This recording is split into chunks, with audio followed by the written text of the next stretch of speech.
皆さんこんにちは。ケミチャンネルのロレッタです。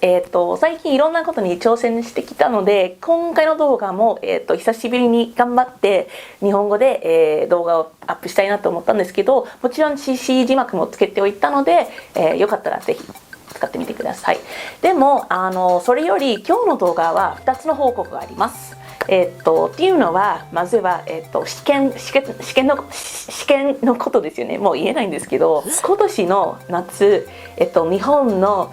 大学院入学試験に挑戦してみました。そ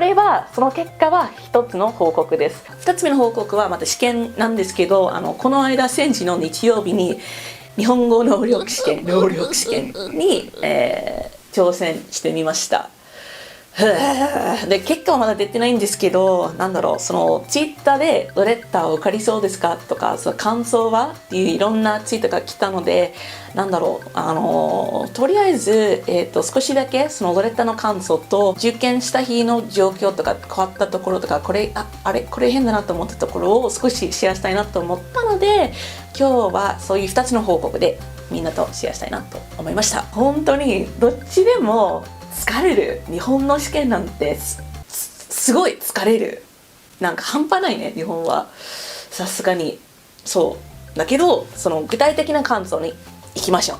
まずは大学院の入学試験から始めましょう。実は、入学試験は8月末の頃受験したんですけど、あと結果は結構前からずっと知ってて、9月ぐらいに出たので、その頃からずっと知ってて、でも結果は入学試験、私が研究生じゃなくて本当の日本人と一緒に受験してみて、その大きい部屋の中で入って本当に大変だったけど、その日本人じゃなくてアメリカ人の一人の私としてそのままで頑張った結果は I passed! 合格したよー。もう12月になってその間何も合格しなくて本当に申し訳ないんですけど、 I passed! 合格したよ。だから4月からは日本人と同じく単位とか成績はどうなるか分かんないんですけど、大学院生として経営学部に入ります。4月までは本当に日本語をレベルアップしないと、成績はどうなるか分かんなくてちょっと不安ですけど、そういうわけでもう一つの試験に挑戦してみました。JLPT。とりあえず結果はまだ出てないんですけど、 JLPT に挑戦しましたとツイッターで報告したら、いろんな質問を書いてくれた人がいたので、まだ取るまがなってどうしよう。行きましょう。じゃあ最初の質問は What level did you take? ロレッタは何レベルに挑戦しました？ 1級 N1。 人生初めて挑戦してみました。 OK。 じゃあ受かりそうですか？本当ははっきり分かんない。テストが終わった後すぐ合格は無理だなとかそういうのじゃなくて、試験の部分は3つあって、聴解、読解の中でのもう一つの具体的な文法とか語彙とかそういう部分があって、その中からやっぱり聴解の方が一番できたかなっていうのがあって、あと読解の方もその漢字の全て分からなくても大体分かれれば、質問に鍛えるっていうことなので、っていうかそれより細かく全部読める時間は全くないと思うから、それより早く読んで大体読んだ上で質問に鍛えるっていうのが一番だと思って、そういうふうにやってみたんですけど、聴解読解の方はいいと思うんですけど、ただその読解の中の文法とかその細かいところ、この変な感じ見たことのない漢字どういう読み方するんですかっていう、そういう質問はどうだろう。とりあえずその方が一番苦手なんですけど、受かりそうですかと聞かれたら合格したら超ラッキーだと思うぐらいの段階で、でも合格しない場合は悔しいけどなんとなくしょうがないなっていうのもあってで思ったんですけど、私の場合15年間日本語を勉強してて、で本当に勉強したのは6年間ぐらいで、それが終わってなんか社会人になって日本語を使って働いてたとか、日本に来てちょっと頑張ってきたんですけど、なんかいろんなものを新しく勉強するというより、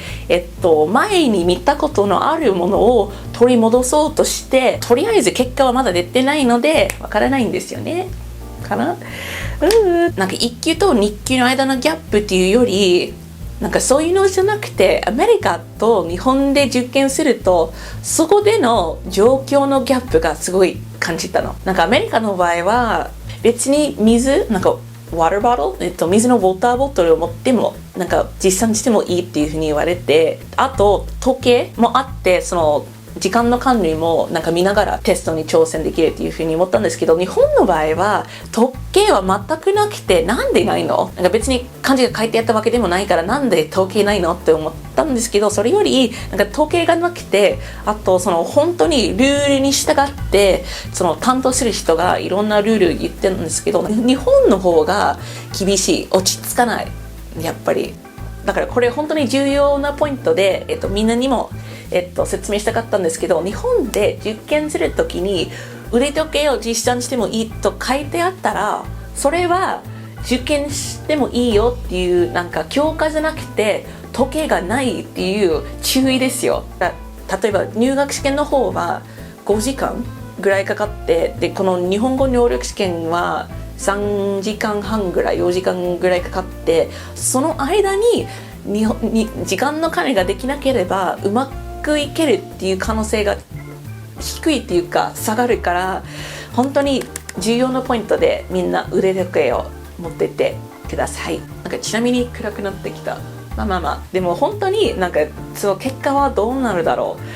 う。やっぱりある程度っていうよりも結構かなり緊張してるけど、結果は1月末頃に、発表されるので、もし合格したら報告しますけど、そうしない場合は泣くでもとりあえず日給、別に仕事のために受験したわけでもないんですけど、もう日給を持ってるから、とりあえず正確だから日給よりも1級の方が望ましいと思って、今回は1級に挑戦してみたんですけど、受かったら嬉しいけど、とりあえず頑張ってみた、挑戦してみた。この2016年の間に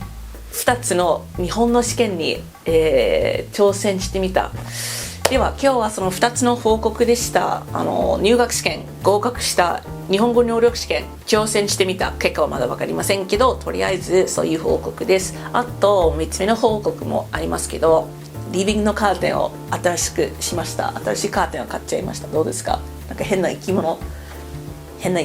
ですけど、どうですか？可愛いなと思って、最近生き物にちょっと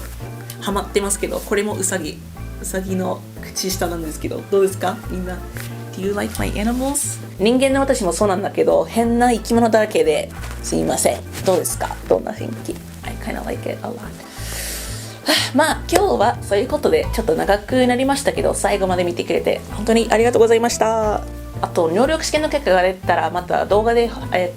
表しますので、もしなんかまだ知りたいことがあれば、質問があればぜひコメント欄で書いてください。じゃあ今日はご視聴ありがとうございました。